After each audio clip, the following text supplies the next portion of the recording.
Hi, and thanks for logging on to the Daily Dvar. And here's a brand new halacha for you, and it's for Wednesday, 9th day of May. Here we go. One of the 39 things that you're not allowed to do on Shabbos is to kill.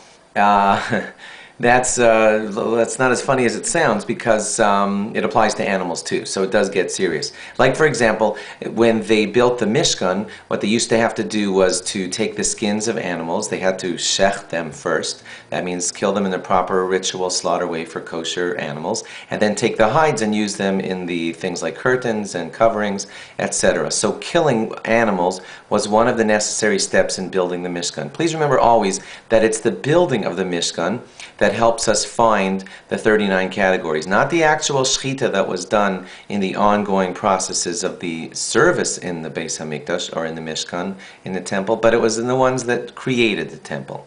Now, how would this apply to you in your Shabbos day? So there are examples.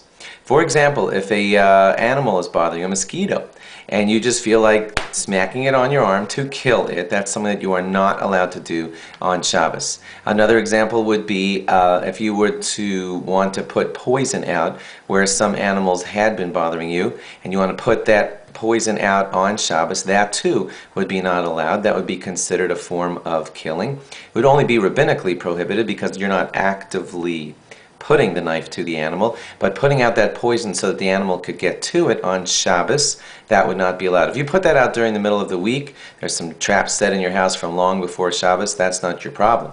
But you're not allowed to put out that kind of poison on Shabbos. If you have bugs that are bothering you at your table and you wanted to, well, you wouldn't spray near your food, but if you were to choose to spray some kind of killing spray on bugs in the middle of Shabbos, that too would be considered a form of killing, and you're not allowed to do that on Shabbos.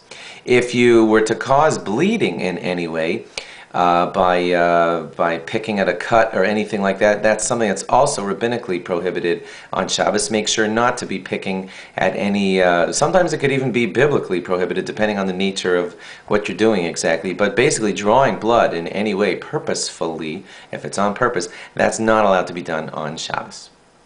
Thanks for logging on, and log on tomorrow for more. Bye-bye.